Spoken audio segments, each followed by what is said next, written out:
a log would protect your head from being shot.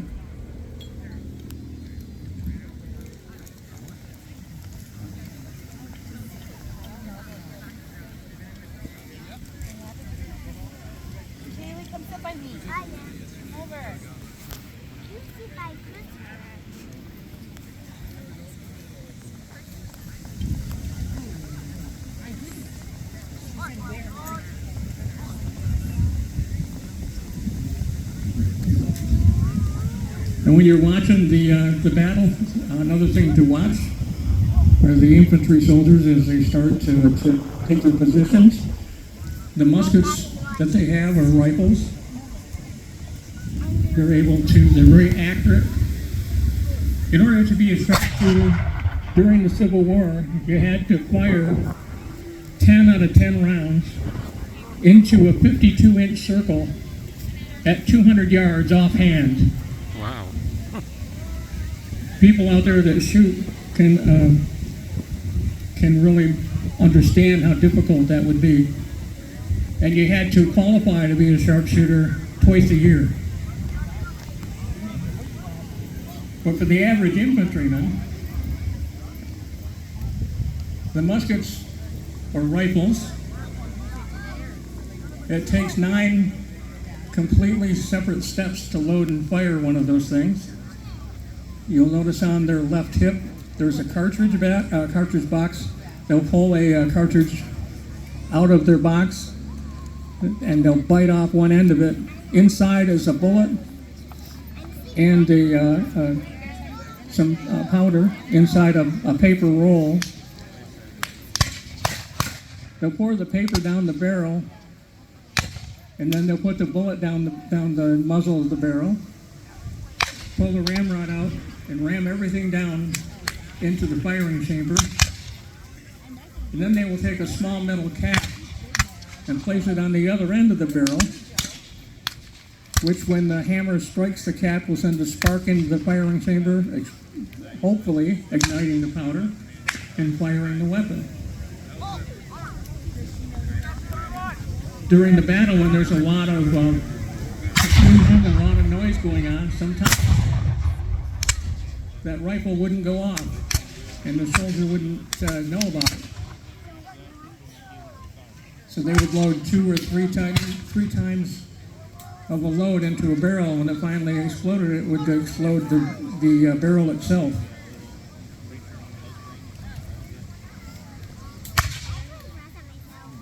To get a better appreciation for the weapons, I would strongly suggest after the battle to wander through the camp and ask some questions, especially for the artillery. There are so many kinds of projectiles that those artillery pieces can send down to cause devastation to the enemy. It would take forever to describe what's going on. It's best that you just go and watch in the camp, and they'll be pleased to show it to you.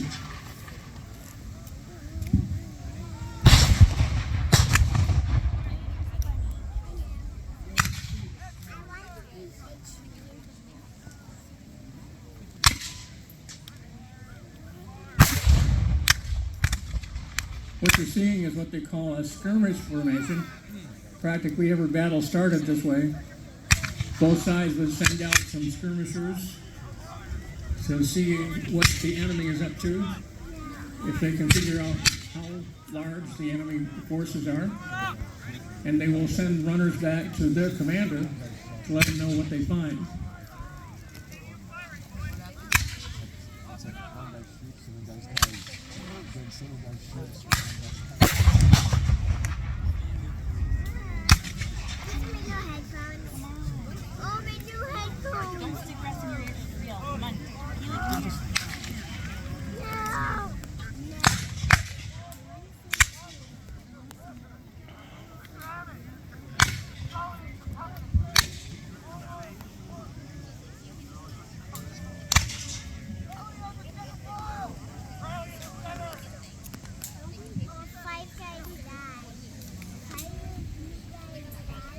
Again, we like to stress if you're near the safety tape to Be courteous of the people behind you if you happen to be standing.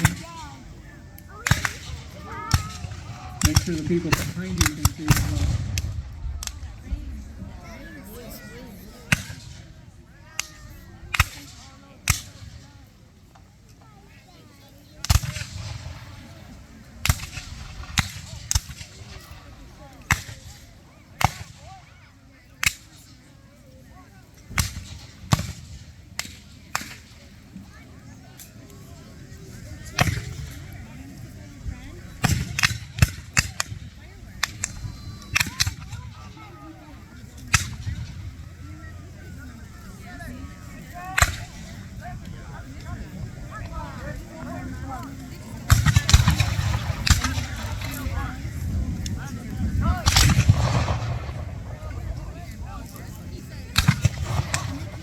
You can see the doctor and the medical crew all trying to tend to the wounded.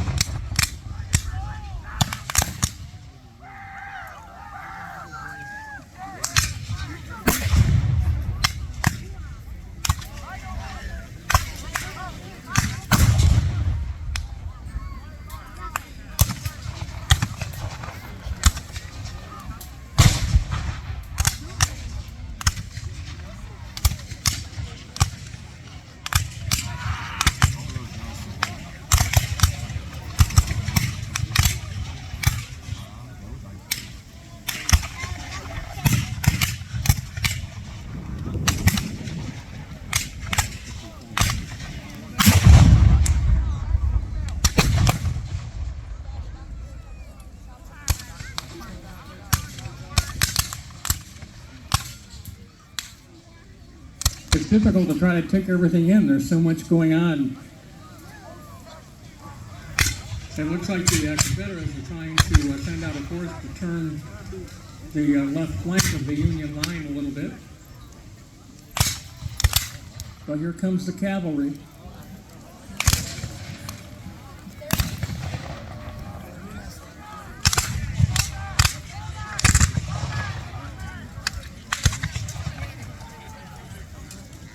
Yeah, if I was an infantryman on the Confederate side, I'd be falling back too.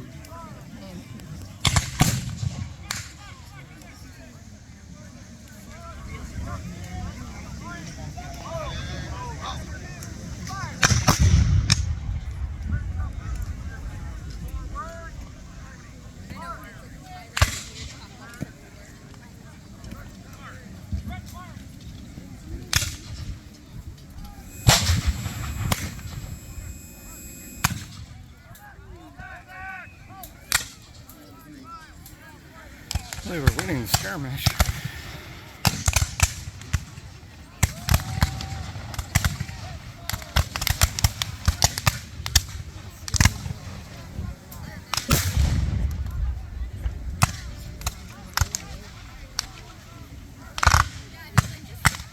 Second skirmish over here. If you're watching the cavalry, you notice that the flag or the guidon stays with the commander, as well as the bugle.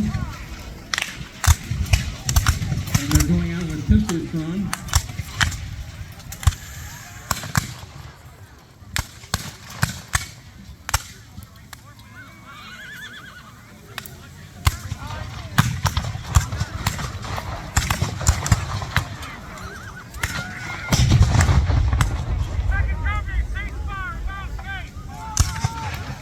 We should give the cavalry some applause for that charge. That was beautiful.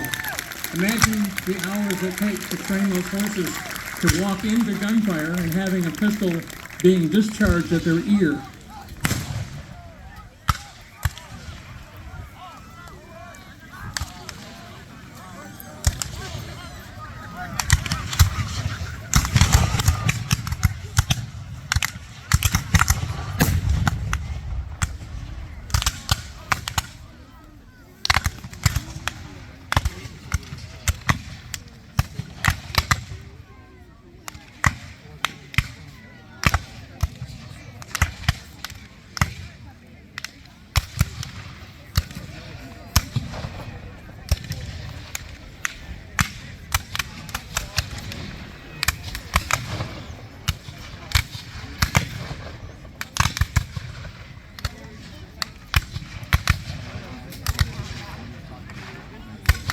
We have just one flag on the battlefield today. Yesterday we had more than that.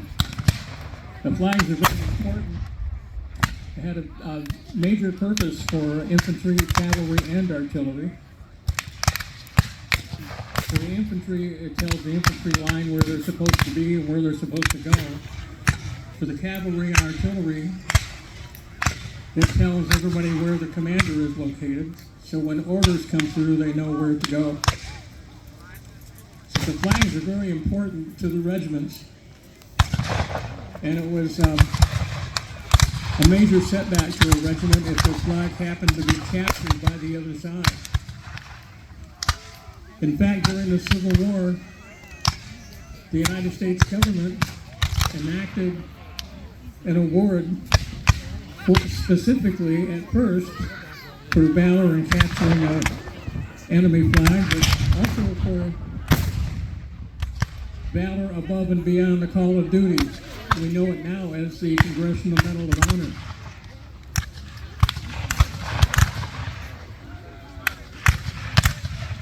And there in history is one person that has received 2 Congressional Medal of Honors.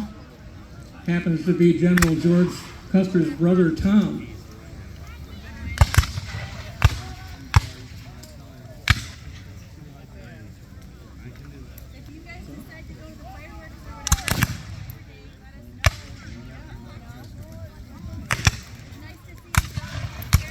If you see the people following along behind the infantry, you'll see some women falling in. They're also a part of the regiment, that they help the surgeon and the doctor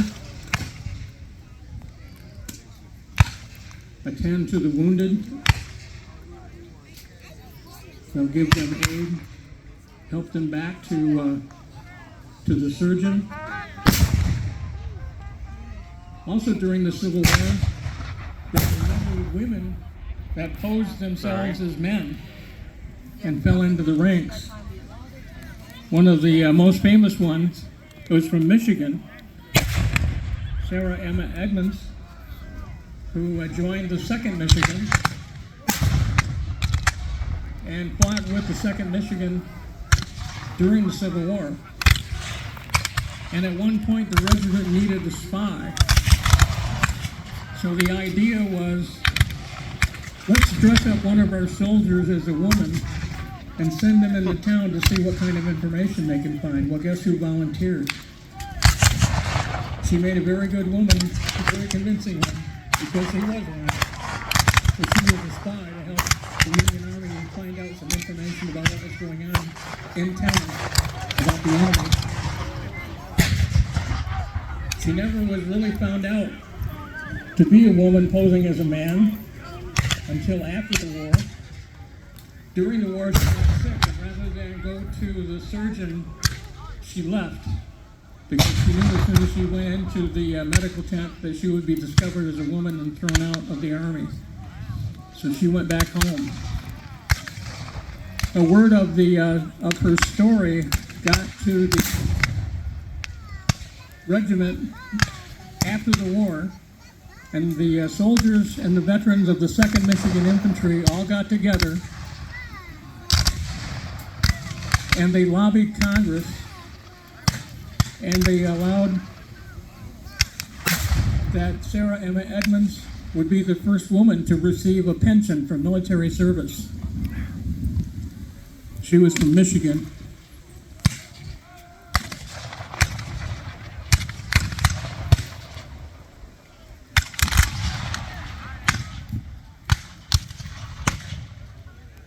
I don't think we'll ever know how many other women posed as men during the war, both sides.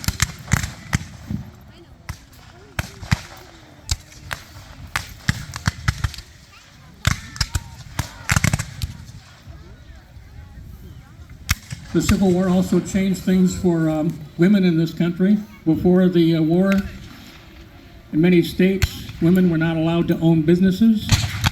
They were not allowed to own property. Now, of course, we know women weren't allowed to vote. A lot of those things started changing after the Civil War. In many states, women were allowed to own businesses, especially as their husbands happened to be killed. What are they going to do about the home? What are they going to do about the business? Women were given the right to take care of those things.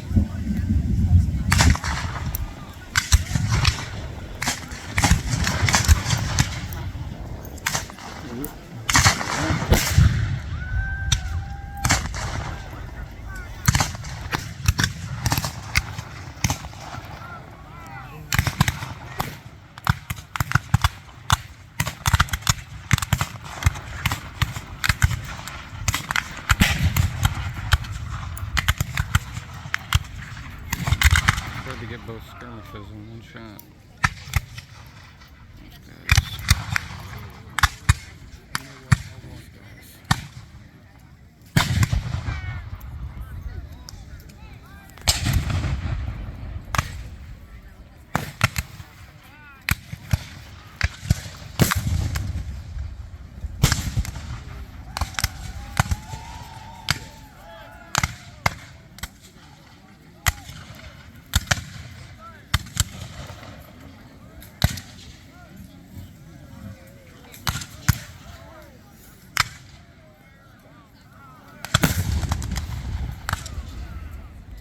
Looks like we have a Union unit approaching the Confederate works to see what the strength is of the enemy. I think they're just about ready to find out.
Looks like we're getting ready for another cavalry show.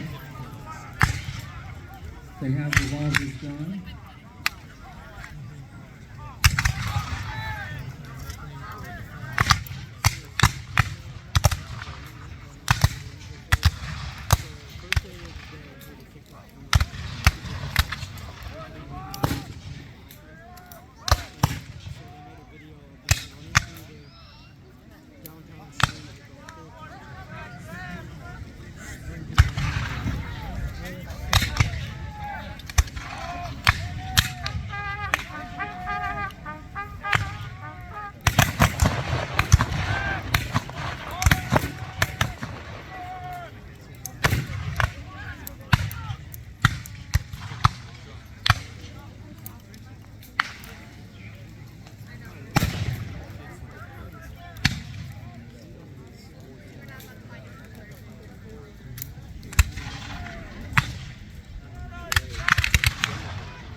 Try to take in the battle and the scope of what's going on, and try to imagine thousands, tens of thousands of soldiers over several miles fighting against each other.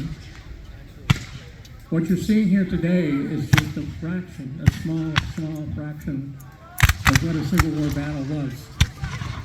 But it gives you an idea of what they did and how they did it.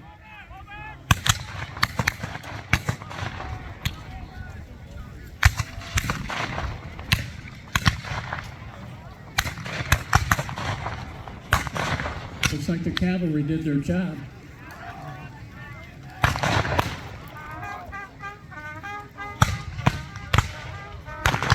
And we have the Confederates falling into the work. And here comes a charge.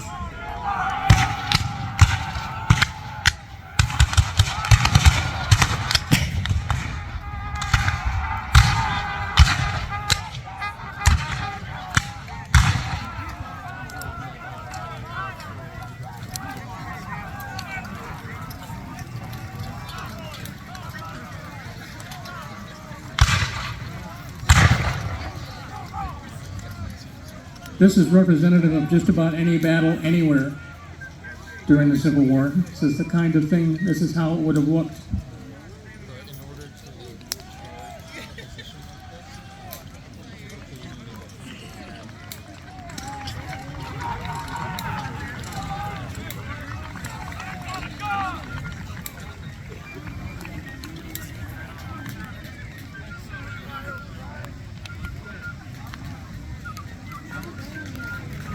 Looks like the Union have taken the fort.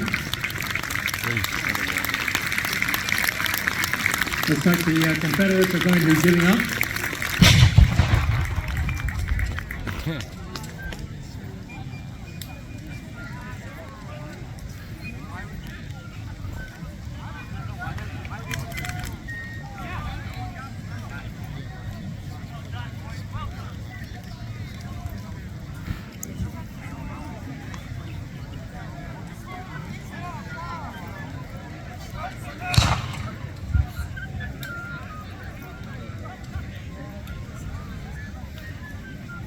It looks like the Confederates are giving up the work, giving up the town.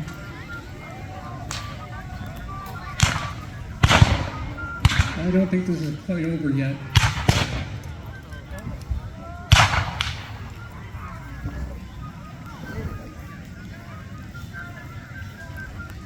You see a bunch of Confederates giving up over in the trees. A Union cheering.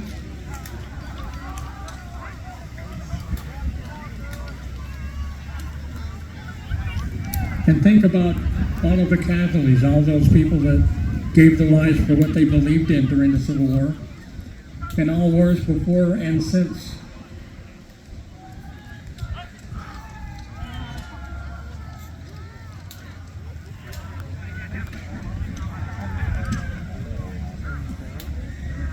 And the best part about being in a reenactment is nobody actually gets hurt.